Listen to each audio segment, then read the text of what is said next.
you will be working on the blue for the background of your water. So there's a few different ways you can do that. Here I have used a kind of a true blue, like a regular blue that you would see on the color wheel, and then I added white to that blue and I kind of mixed that. So I have those two colors mixing together in my background. And you can also tell that I used a bigger brush when I did that. This one I used more of a darker blue and then kind of a teal color together for the blue in the background of this fish.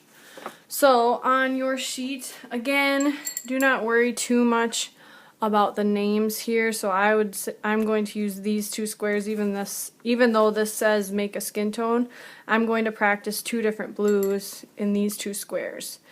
And there are plenty of blues and cool colors that you can use to mix together, so everyone's water should be different. So I'm going to start with this teal for this square, try that out, and then just decide what you would like for your background. So I'll just fill that with one color, then I'm going to clean my brush off and skip to this side. I'll use a different blue to start on this side.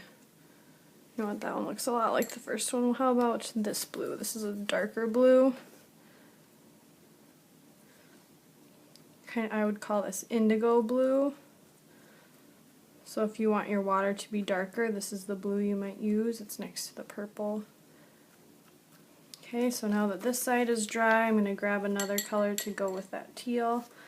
I might add, like, here my white has already been mixed a little bit with purple, and I might even mix it just a little bit more and see if I want that kind of color in there. And that's actually making my blue look pink. So I might go back and add another blue over top of that. So that's okay. You can do three colors for sure. Now back to this blue. I'll try maybe another kind of tealish blue with this indigo blue. And I'm liking how that looks, and you would just want to make sure you fill in any blank spaces when you're working on your fish. So now again over here this is looking kind of pink, so maybe I'll take this same kind of tealish blue and go over top of those lighter spots. So now I'll have just a slight purple tint to my blue because of those pinkish purple dots that I had made.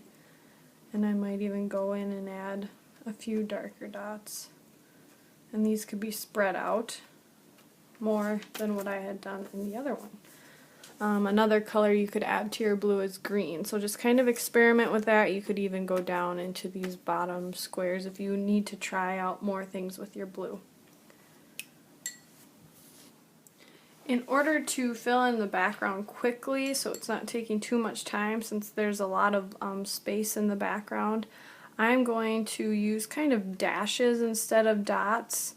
So I'm taking my brush on its side and filling in my background with my first color, just like we had been doing.